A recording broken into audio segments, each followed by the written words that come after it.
Assalamualaikum warahmatullahi wabarakatuh. Sebelumnya, yang terhormat Bapak Abu Amar Bustomi, MSI, selaku dosen pembimbing mata kuliah Pancasila. Dan perkenalkan, nama saya Hamidah Atiyatuz Zahra dengan NIM 040105240110. Pembahasan saya kali ini membahas tentang dampak perkembangan teknologi dan digitalisasi dan bagaimana penguatan Pancasila dalam era digitalisasi ini. Perkembangan teknologi dan digitalisasi memiliki dampak negatif dan positif yang sangat signifikan. Yang pertama, saya akan membahas dampak positif teknologi dan digitalisasi.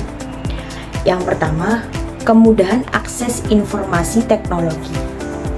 Memungkinkan akses informasi yang lebih cepat dan mudah. Misalnya, Google, Wikipedia, dan berbagai platform pembelajaran online memberikan akses tak terbatas untuk mencari informasi, belajar, dan mengembangkan keterampilan baru.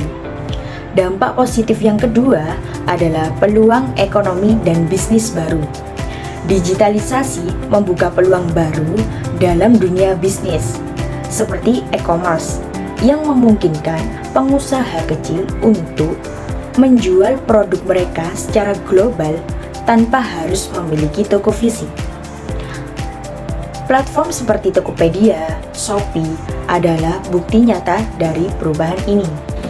Yang selanjutnya, saya akan membahas dampak negatif perkembangan teknologi dan digitalisasi. Yang pertama, ketergantungan pada teknologi. Salah satu dampak negatif terbesar dari digitalisasi adalah meningkatnya ketergantungan pada teknologi. Penggunaan yang berlebihan bisa mengarahkan pada masalah seperti kecanduan dan pengurangan interaksi secara langsung. Misalnya, kecanduan game online atau media sosial yang berlebihan dapat mempengaruhi kualitas hidup seseorang. Dampak negatif yang kedua adalah penyalahgunaan data dan privasi. Dalam dunia nyata, resiko terhadap data pribadi sangatlah tinggi. Banyak kasus pelanggaran data dan kebocoran informasi yang melibatkan perusahaan besar. Contohnya adalah kebocoran data pengguna di media sosial seperti TikTok atau Instagram.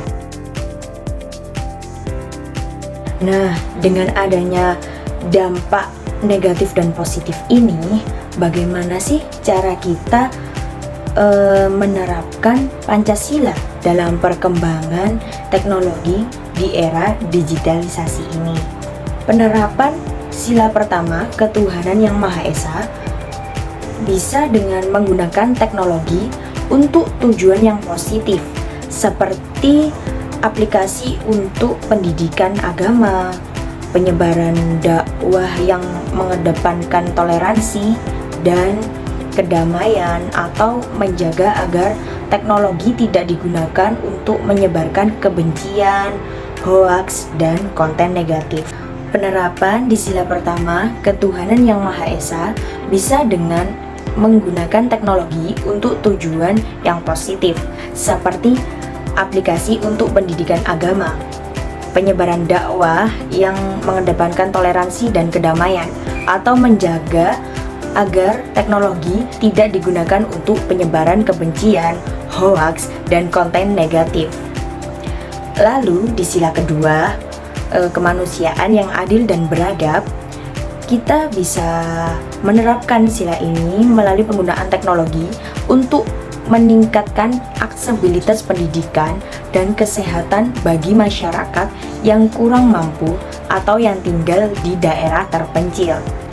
Platform seperti Ruang Guru, Khan Academy memberikan kesempatan belajar dan akses kesehatan tanpa batasan geografis.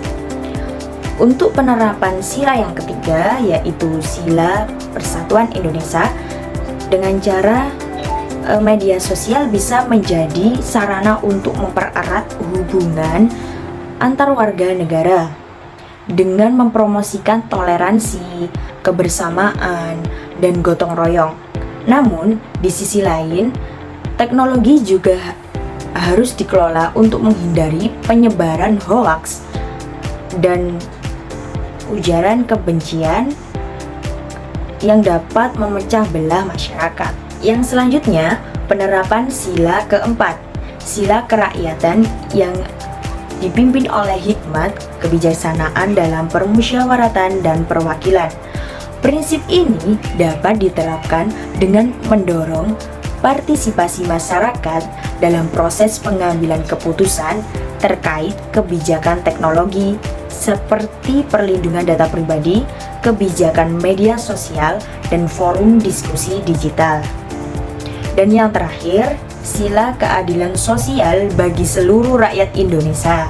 Teknologi harus digunakan untuk menciptakan keadilan sosial bagi seluruh rakyat Indonesia dengan memastikan bahwa semua lapisan masyarakat dapat mengakses teknologi dan pemanfaatannya untuk kemajuan. Penggunaan platform e-commerce yang memungkinkan pelaku usaha kecil dan menengah menjangkau pasar yang lebih luas. Menurut George Lucas, teknologi adalah alat yang hebat, tetapi tidak akan menggantikan kebermaknaan hubungan manusia. Jadi, perkembangan teknologi dan digitalisasi ini harus kita manfaatkan dengan sebaik-baiknya, dengan tetap menerapkan nilai-nilai Pancasila di dalamnya. Sekian penjelasan dari saya, kurang lebihnya mohon maaf. Wassalamualaikum warahmatullahi wabarakatuh.